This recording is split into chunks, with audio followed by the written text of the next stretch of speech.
Hey everyone. So I wanted to come ask you today, what is it that you have to say?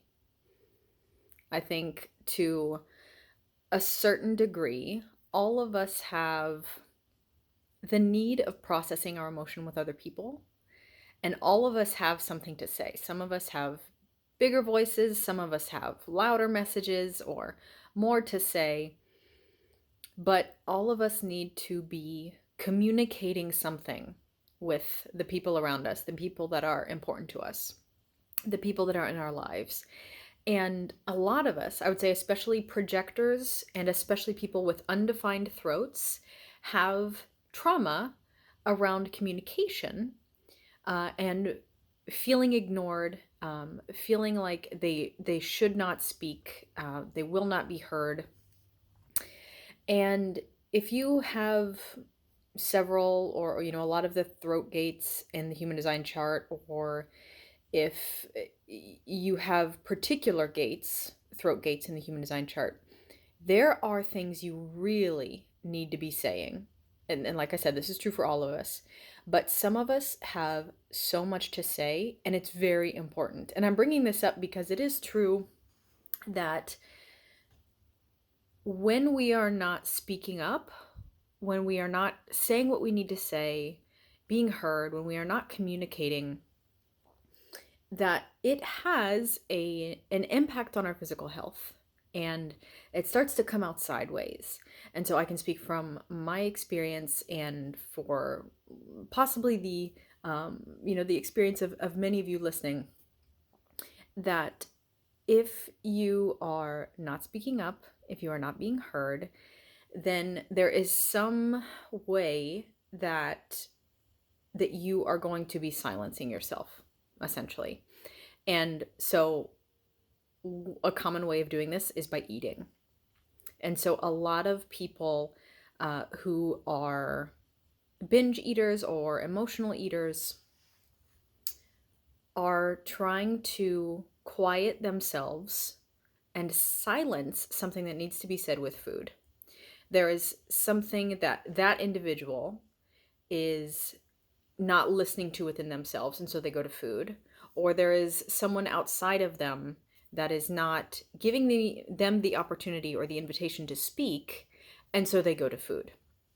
So it's really important to be able to hear yourself. Number one, to be able to do this for yourself, right? What is in there that needs to be said? Is there some kind of emotion in there? Is there some kind of insight that you are just not giving yourself the credit for, the validation? What is it that you need to witness within yourself, number one? But then number two, how can you find the right people to listen to you? How can you find safe people? Where are your safe people? And can you communicate with them that there are things that you need to say, and that you want to talk to them?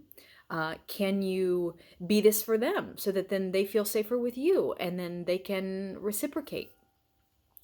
It's really important that we have this with our people in our lives, that we have this opportunity to speak.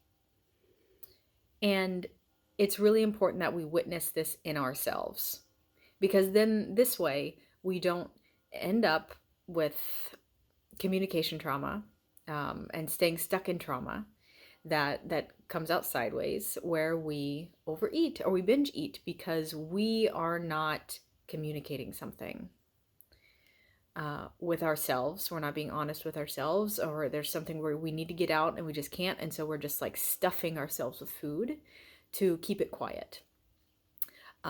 Sometimes this sort of communication trauma also comes out in thyroid problems, because we are not speaking, we're not using our voice, we're not letting the energy through. So it's like the energy gets stuck in the throat, and that's just not healthy for us. That's not where the energy is supposed to be. That energy really is supposed to be released. So I just wanted to ask you if there's something you need to get out, if you need to journal, if you need to look at your emotion, need to look at what you're feeling, if you need to go to a friend who you really can open up to, or if you need to just communicate with the people in your life like, hey, I got stuff to say, can we talk about it? Or when can we talk about it? That sort of thing. Um, and then with practice, this sort of thing can heal, and we can stop overeating. We can stop binge eating because we are trying to silence something that is so needed in the outside world, because it's an expression of yourself, or it is meant to transform and evolve the world. That is another really important piece of our communication. There are some of us, all of us to a certain degree, but some of us especially have things that need to be said because they change the world. They change the people around us, right? Some of us are living that sort of energy day after day after day. And if that sort of thing is not coming out, then it is going to have an impact on you, and it is just not in service the way it could be to the world around you. So look at those things that need to be said, and I encourage you to practice ways of seeing them within yourself and finding someone else who can hear you.